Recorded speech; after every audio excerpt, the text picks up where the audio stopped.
Сәлем достар, эфирде мен Камила. Менің арнама қош келдіңіздер. Бүгін біз осындай тамаша болып шығатын банафипай пирогын дайнайтын боламыз. Ең алдымен бізге 180 грамм ұн қажет болады. Және маргарин қажет болады. Маргарин бізде 100 грамм болу қажет. Маргаринді ұсақтап турап алып, оның үстіне қойып, ұнымызды езіп шығамыз.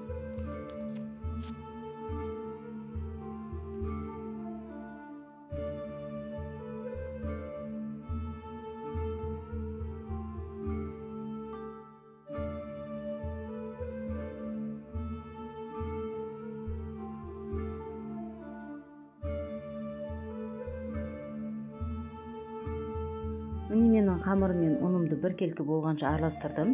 Енді үстіне 50 грамм қант ұнтағын себетін боламын. Бұны да жақсылап араластырып, 2 дана жұмыртқаның сарысын салып, қамыр болғанша илеймін.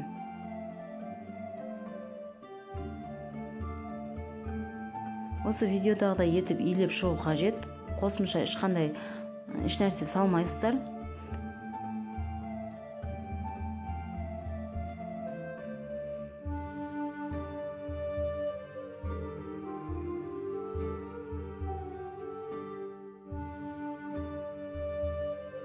Міне менің қамырым дайын. Пакетке салып 1 сағатқа тоңазытқышқа салып қоямын.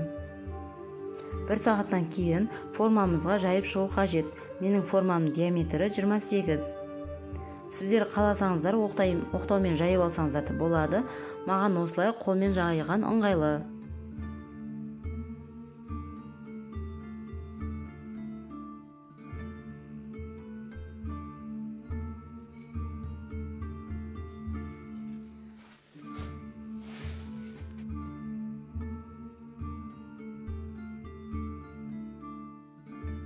Міне осылай қамырды форманың шеттері көрінбейтіндей етіп, біркелкі етіп жайып шығамыз.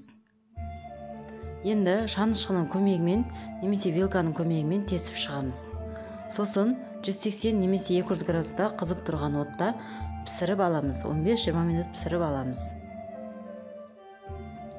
Менің қамырым пісіп шығам дегенше кремін дайындай беремін. Бізге қажет заттар сливки 300 грамм және қант ұнтағы 30 грамм.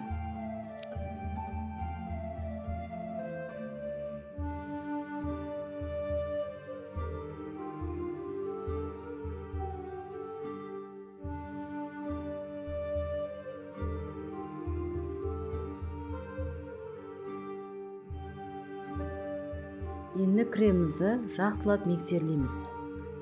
Кремдің дайын болғанын білу үшін кремді төңкеріп көрген кезде жан-жағына мүлдем ағып кетпеу керек. Және өзінің формасын жоғалтып алмайтындай болғанша араластырып аламыз.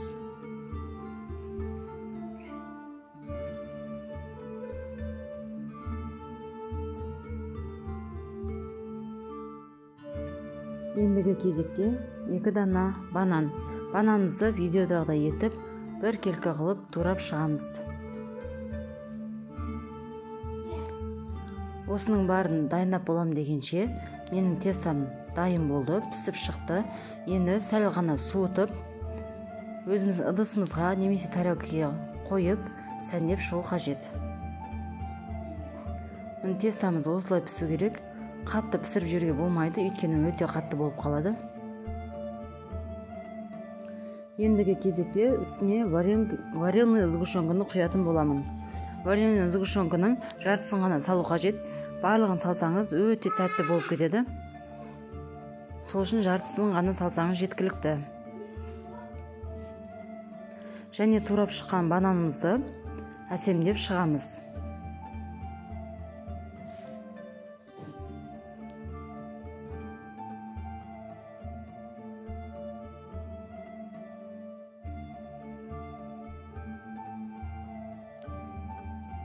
Міне осылай айландыра қойып шықтым. Енді жаңағы дайын болған кремімізді арнайы пакетке салып, басына насадка салсаңыздар да болады. Мен насадка қойған жоқпын. Ұшын кесіп алатын боламын.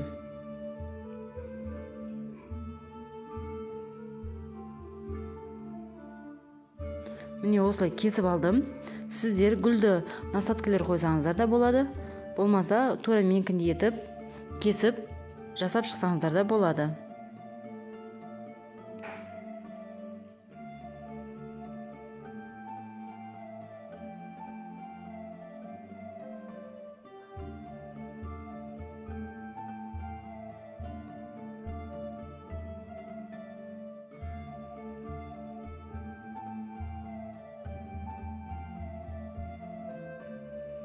Бір келке етіп кремді осылай құйып шықтым.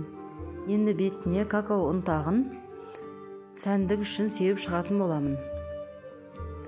Және менде үйде апельсин бар еді, сол апельсинді турап мятамен әсемдеп шықтым. Менің видеом пайдалы болды деп ойлаймын. Осы рецептпен сіздер де жасап көріңіздер, өте керемет дәмді болып шығады. Назарларыңызға рахмет. Менің видеома лайк басып, комментар жазып, тіркеліп кетуді ұмытпаңыздар. Сау болыңыздар.